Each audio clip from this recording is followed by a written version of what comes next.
Alhamdulillah, salatan wassalaman ala rasulillah, amma ba'du. Gus Aziz Jazuli, pembicara yang luar biasa, banyak meneliti daripada kerancuan-kerancuan dari nasab Ba'alawi. Saya juga dapat banyak faidah-faidah dengan adanya para kiai-kiai muda dari Nahdlatul Ulama seperti Gus Aziz Jazuli dan yang lain-lainnya yang ikut serta di dalam bagaimana meneliti daripada nasab-nasab Ba'alawi ini, yang akhirnya saya sekarang tidak sendirian. Banyak sekali para ulama-ulama, wabil khusus ulama-ulama muda seperti Gus Aziz Jazuli ini, Tengku Said Qori dan yang lainnya yang ikut bagaimana mengupas daripada kerancuan nasab Ba'alawi ini. Dalam kesempatan yang singkat ini saya hanya akan merespon dari surat edaran yang disampaikan oleh sebuah pondok pesantren di daerah Jawa Tengah, yaitu Pondok Pesantren Al-Anwar, yang membuat edaran tentang takzim nasab Ba'alawi. Jadi membuat sebuah edaran untuk santri dan alumni, namun edaran ini dipost di media sosial. Takzim nasab Bani Alawi dari Pondok Pesantren Al-Anwar 1, pimpinan Gus Naji kalau tidak salah, bahwa berdasar pada penelitian mendalam oleh Lajnah Tarbiyah wa Taskif Pondok Pesantren Al-Anwar, dihimbau dengan sangat bagi seluruh santri, alumni maupun muhibbin untuk tidak turut serta dalam upaya menyebarkan keraguan-keraguan akan kesahihan nasab Bani Alawi sebagai keturunan dari baginda Nabi Muhammad SAW.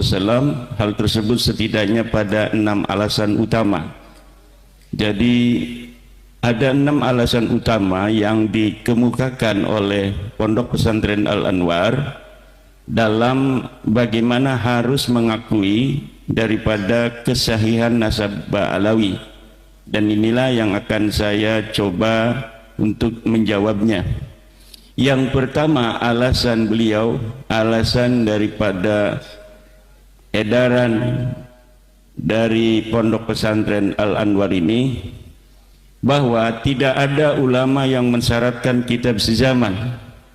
Memang di dalam berbagai macam kesempatan saya sangat jarang sekali mengambil kaul ulama di dalam bagaimana adanya pensyaratan kitab sezaman oleh para ulama-ulama. Kenapa? Karena pensyaratan itu adalah sesuatu yang sangat mutlak, badihi. Jadi sesuatu yang sebenarnya tidak usah ada ucapan ulama pun, sebuah syahid daripada kitab sezaman akan adanya tokoh di zaman tertentu itu adalah merupakan sebuah keharusan.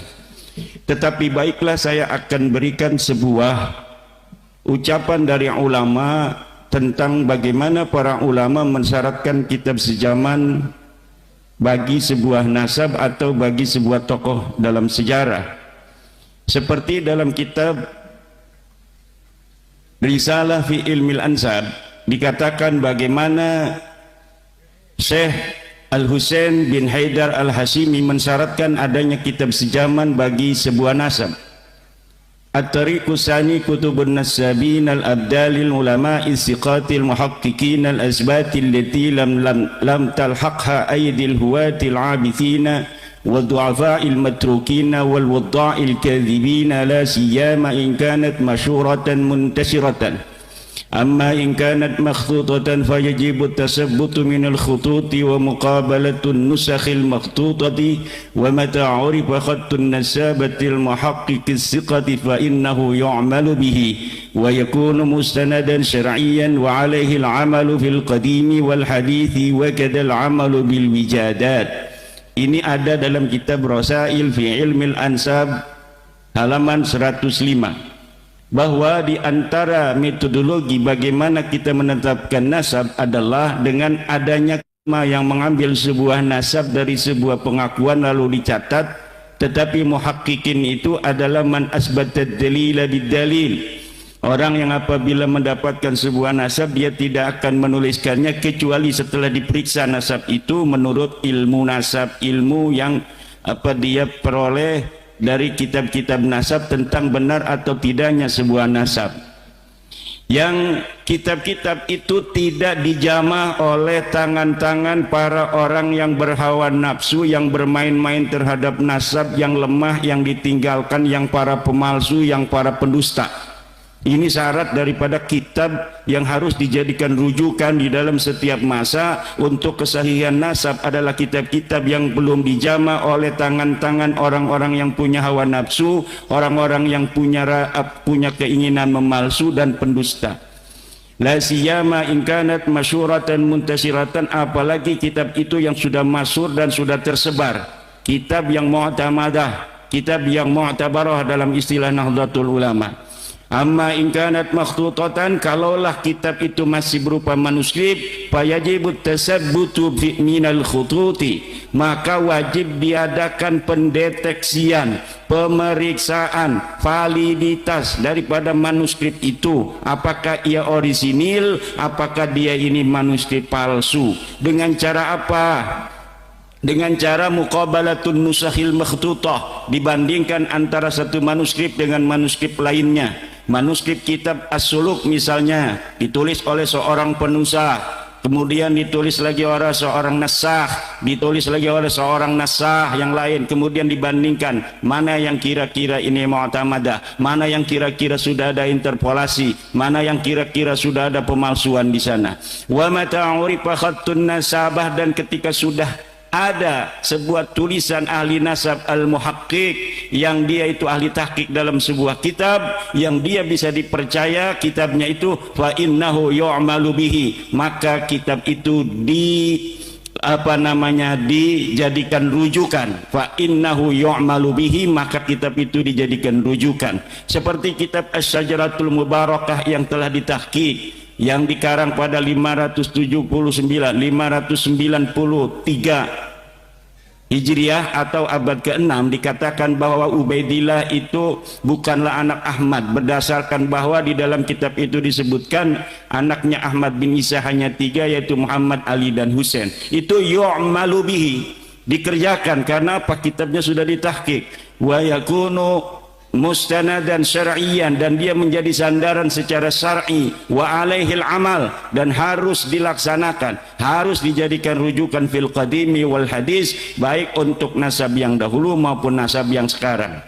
Demikian ada di dalam kitab Rasail fi Ilmil Ansab, bagaimana keharusan adanya saksian dari kitab sejaman itu disebutkan di dalam kitab.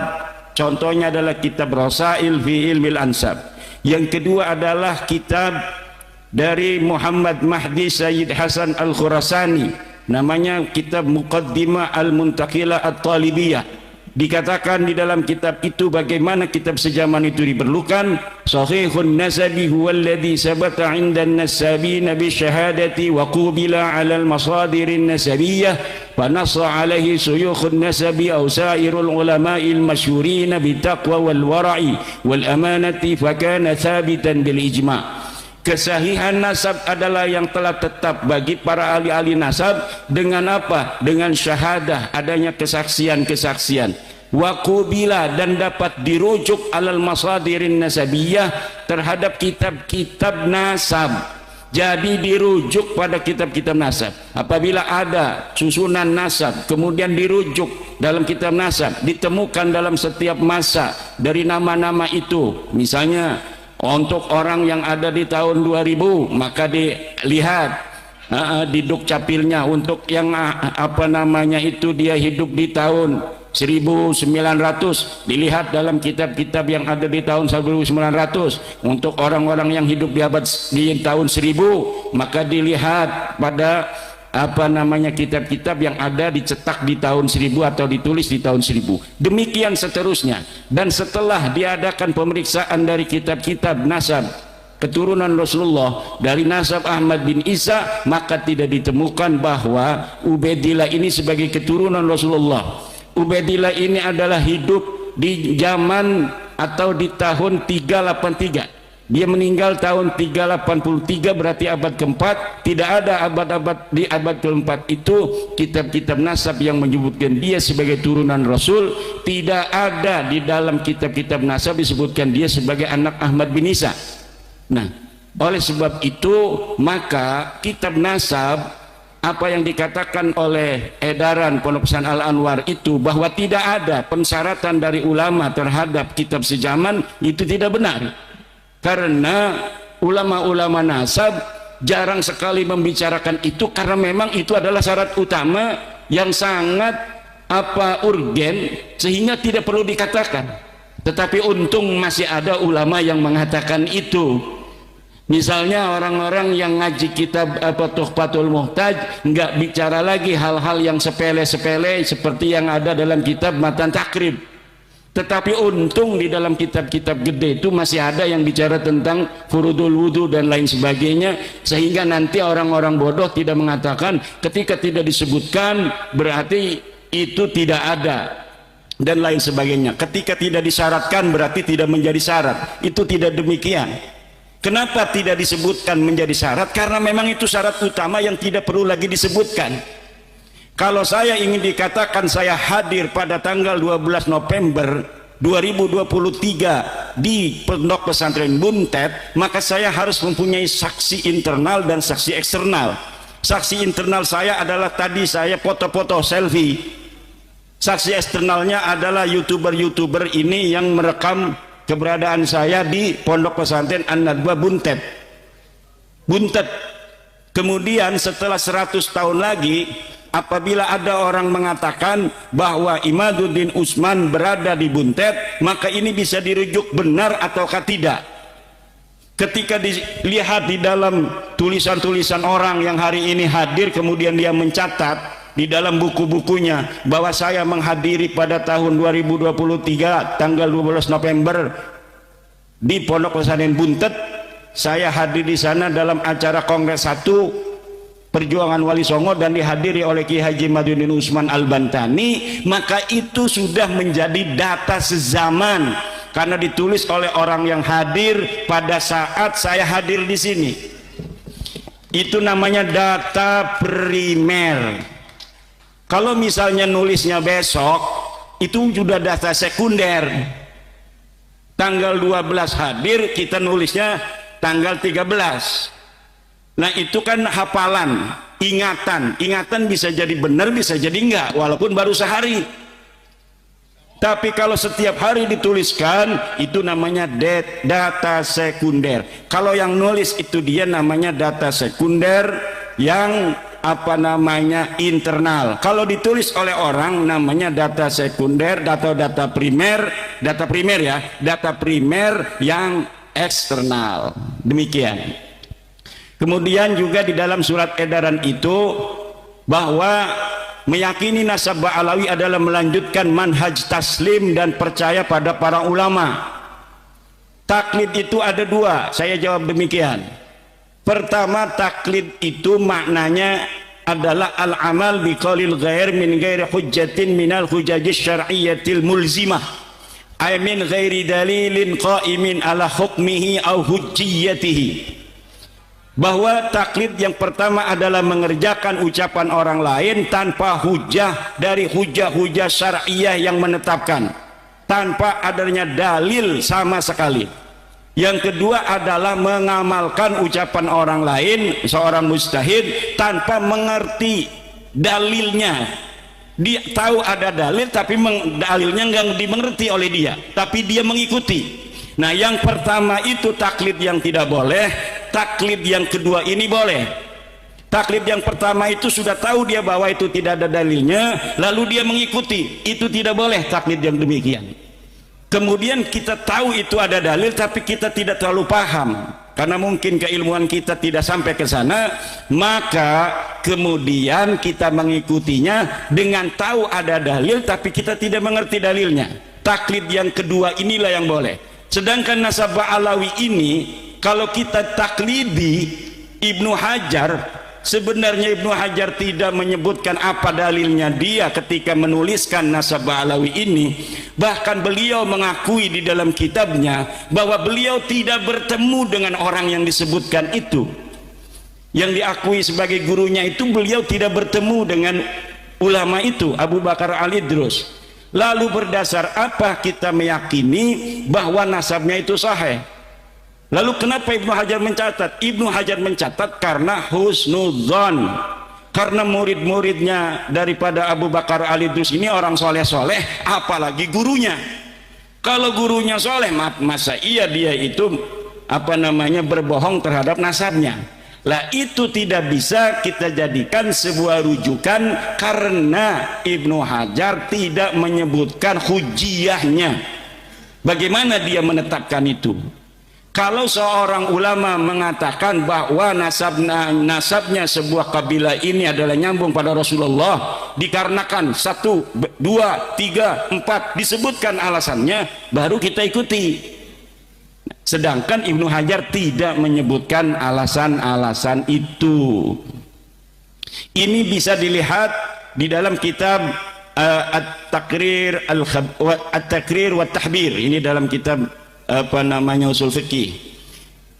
Kemudian ini masih ada waktu beberapa menit. Meyakini tidak disebut bukan berarti menafikan. Ini alasan dari PP Al-Anwar dengan dalil adamu dzikri la yadullu adama wuqu'i, bahwa tidak disebut tidak menunjukkan tidak ada. Kita jawab dengan dalil lagi, wujudul madluli mustalzimun liwujudid dalil wa qad ulima adamud dalil fayaqa'ul ilmu bi'adamil madlul. Adanya madlul ini cangkir, liwujud mustalzimun itu menetapkan atau berkonsekuensi dengan adanya dalil. Wa qad ulima adamud dalil, telah diketahui tidak adanya dalil, fayaqa'ul ilmu bi'adamil madlul, maka kita telah meyakini bahwa tidak adanya madlul. Nih, kenapa cangkir ini ada? Karena cangkir ini kelihatan. Lalu di sini kita tarik, cangkir ada di sini enggak? Tidak ada.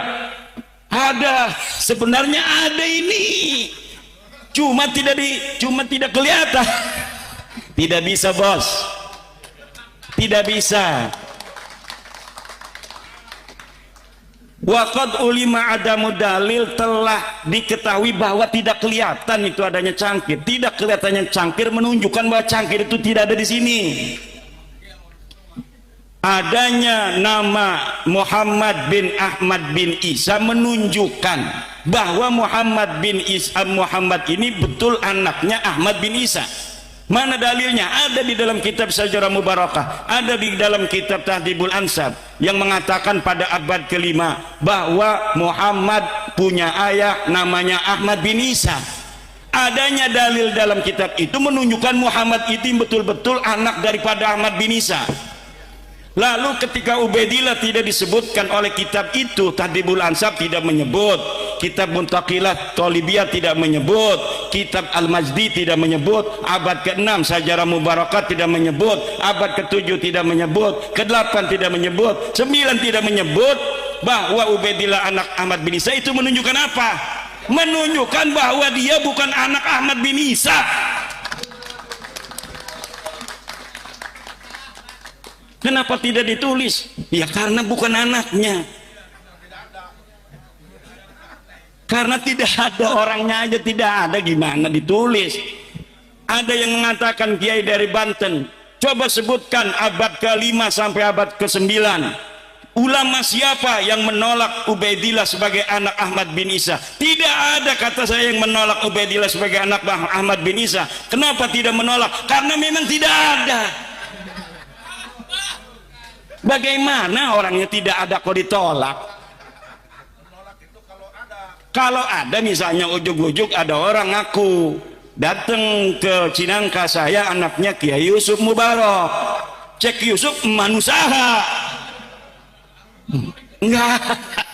enggak ada, enggak inget-inget punya anak dia. Kenapa ditolak sama Abah Yusuf? Karena dia ada dan mengaku.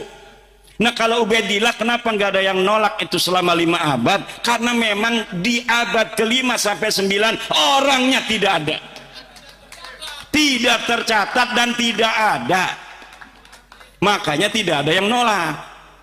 Yang nolak itu sekarang karena tahu kitab-kitabnya sekarang ditemukan.